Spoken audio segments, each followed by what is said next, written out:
চোখ দুটো ভীষণ লাল, যেন জ্বলন্ত দুখণ্ড কয়লা। পেটের থেকে নাড়ি ভুঁড়িগুলো বাইরে বেরিয়ে এসে তুলছে। চিৎকার করে ওঠে রতন, কে কে আপনি? রতনের গলা শুকিয়ে কাঠ হয়ে গেল। মেয়েটি মৃদু হাসল, আমায় চিনতে পারছো না?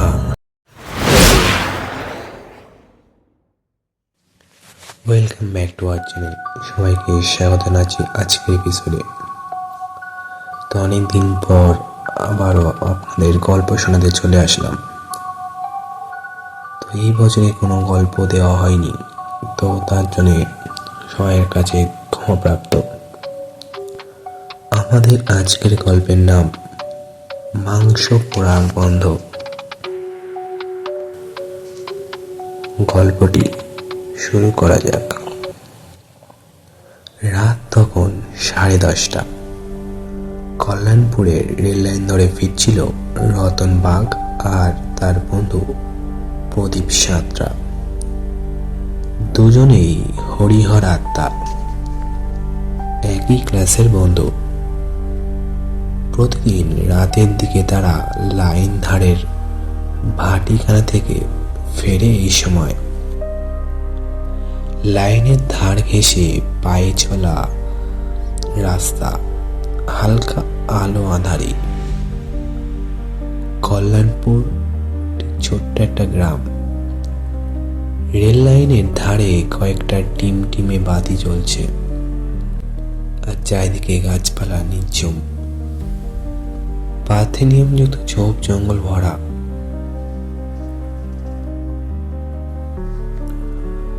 হঠাৎ হাওয়ার ঝাপটা এলো, যেন কারো দীর্ঘশ্বাস। প্রথম দিকে রতন টের পেল বাতাসে একটা অদ্ভুত পোড়া পোড়া গন্ধ ভাসছে। তবে সেটি কাঠও নয়, আবার মাংস নয়, ঠিক যেন পোড়া মানুষের চামড়ার গন্ধ। শ্মশানের কাঠের জ্বলন্ত চিতার থেকে যেমন এক চামড়ার মাংস পোড়া উৎকট গন্ধ হাওয়ায় ভাসে, ঠিক যেন সেই রকম। রতন জিজ্ঞাসা করলো প্রদীপকে, এ প্রদীপ, কি পুড়ছে বলতো? প্রদীপ যেন ভয়হীন এক বীর পুরুষ। সে তার সাধ্যমতো এদিক সেদিক ঝোপঝাড় অল্প স্বল্প নাড়াচাড়া করে দেখার চেষ্টা করে। তারপর বলে ওঠে, কিছু তো চোখে পড়ছে না রে, দূর ছাড়, বাদ দে, যাই হবে। তারপর আবার নিজেদের মধ্যে সিনেমা নিয়ে গল্প করতে করতে এগোতে থাকে তারা। কিন্তু রতন অনুভব করে সেই উৎকট গন্ধটা যেন আরো তীব্র হয়ে তার নাকে লাগছে, আর মনে হচ্ছে তাদের পিছন পিছন কেউ যেন হেঁটে চলেছে। অথচ আলো আঁধারি পথ তো সম্পূর্ণই ফাঁকা। রতন দাঁড়িয়ে পড়ে আর প্রদীপকে বলে ওঠে, বুঝলি প্রদীপ, আজ কি হয়েছে বলতো তোর? আজ যেন ঠিক কেমন কেমন মনে হচ্ছে, আমাদের যেন কেউ লক্ষ্য করছে নাকি। আমার কিন্তু আজ কেমন ঠিক ভালো লাগছে না। প্রদীপ হেসে উত্তর করে, কে আবার ফলো করতে যাবে? আমাদের কাজ, আমাদের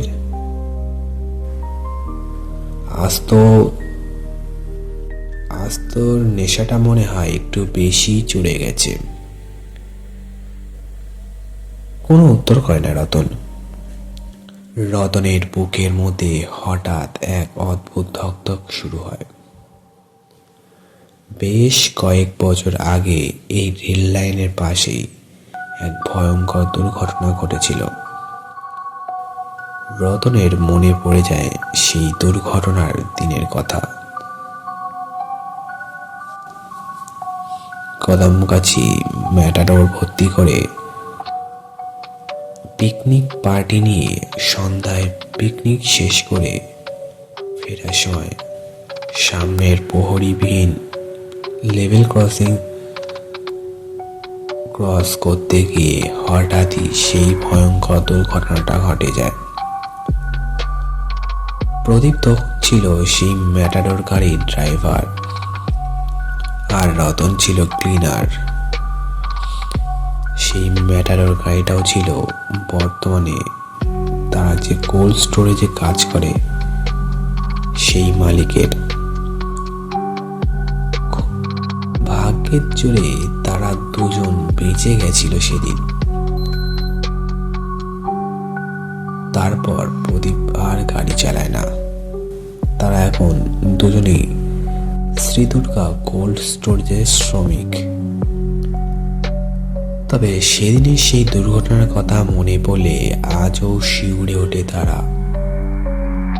প্রদীপ সেদিন নেশাগ্রস্ত হয়ে গাড়ি চালাচ্ছিল।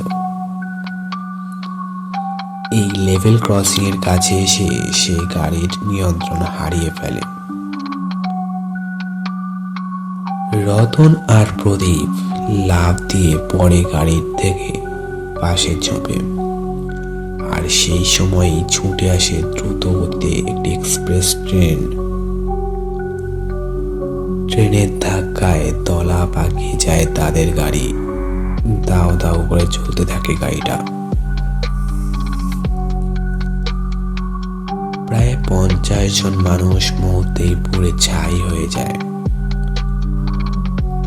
তখন থেকেই এই এলাকা এখানে লোকজন এড়িয়ে চলে রাতে। আজ যেন সেদিনের সেই সব কথা বড্ড মনে পড়ছে তার। আর তাই তার শরীর এক অস্বস্তিতে অদ্ভুত কষ্ট লাগছিল তার কানের কাছে। বাতাসের সঙ্গে যেন কান্নার সেই আওয়াজ ভেসে আসছে।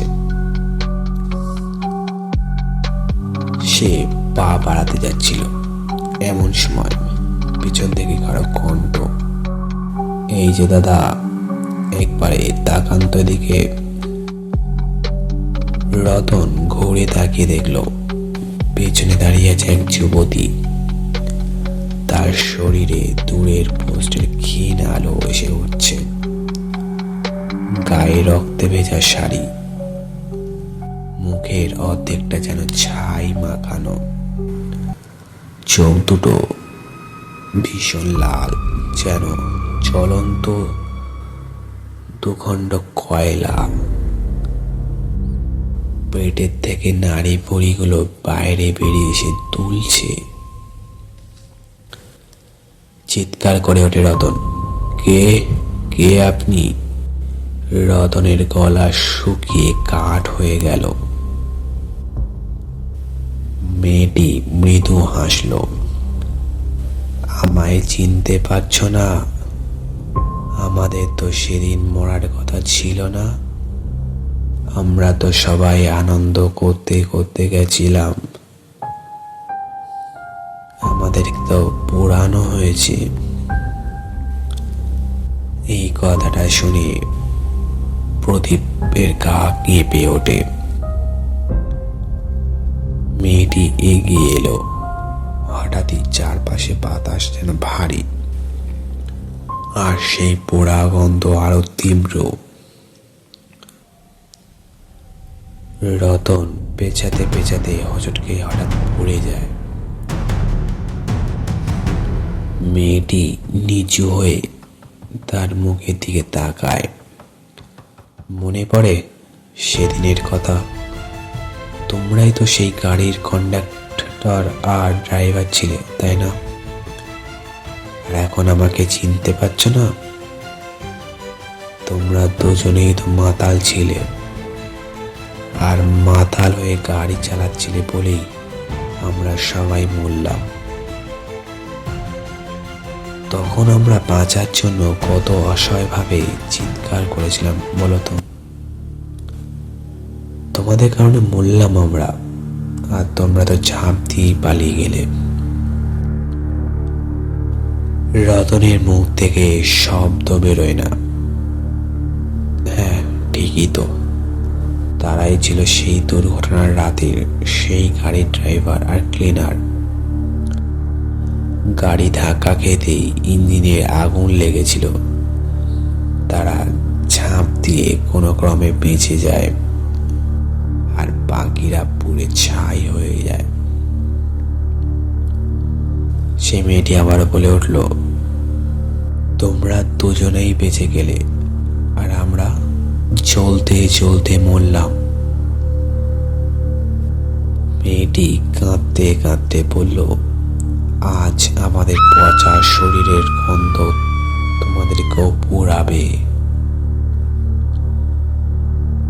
এক মুহূর্তে তার মুখ ছাই হয়ে গেল, চোখ থেকে আগুন ঝরছে। প্রদীপ আর রতনের চিৎকার ভেসে গেল রাতের আকাশে। বহু কণ্ঠে তারা শুনছে, তোমরা তো নেমে গিয়েছিলে, তোমরা তো নেমে গিয়েছিলে, আমাদের ফেলে রেখে, আমাদের ফেলে রেখে। তোমাদের কারণেই আমরা মরেছি, এখন পালাবে কোথায়? তোমরা ভেবেছ আমাদের হাত থেকে বাঁচবে? না, কিছুতেই না। তোমাদেরও শাস্তি দেব আমরা। প্রদীপের গলা দিয়ে একটাও আওয়াজ পাচ্ছে না। তখন বহু চিৎকার করতে চেষ্টা করছে তারা, তবে তাদের মুখ থেকে এক ফোঁটা শব্দ বেরোতে চাইছে না। তাদের দুপাশ থেকে একসঙ্গে যেন ছুটে আসছে বেশ কিছু দগ্ধ অবয়ব। রেল লাইন ধরে চলন্ত মানুষগুলো হাঁটছে, তাদের দেহে আগুন, মুখে কোনো যন্ত্রণা নেই, শুধু একটা না একটা গন্ধ, সেটি পোড়া মাংসের গন্ধ। পরের দিন সকালে লাইন ধারের বস্তিবাসীরাই প্রথম দেখে দুটো ছিন্ন ভিন্ন দগ্ধ মৃতদেহ পড়ে রয়েছে লাইনের ধারে। অনেকেই বলল তারা নাকি রাতের মাংস পোড়া গন্ধ পেয়েছিল। তাদের মধ্যে অনেকেই বুঝতে পেরেছিল ড্রাইভার প্রদীপ আর ক্লিনার রতনের সঙ্গে আসলে কি ঘটেছিল। কল্যাণপুর আজ শান্ত, কিন্তু রেল লাইনের পাশ দিয়ে কেউ রাতে আজ আর হাঁটে না, কারণ মাঝে মাঝে আজও বাতাসে ভেসে আসে সেই গন্ধ, মাংস পোড়া গন্ধ। শেষ হলো আমাদের আজকের গল্প, মাংস পোড়া গন্ধ। গল্পটি কেমন লাগলো অবশ্যই কমেন্টে জানান আপনারা, যাতে আমরা গল্পগুলি খুব তাড়াতাড়ি আপলোড করতে পারি। তো আমাদের গল্প পরিবারের সাথে যুক্ত হয়ে আমাদের ফ্যামিলিকে আরো সমৃদ্ধ করুন। দেখা হচ্ছে পরের গল্পে।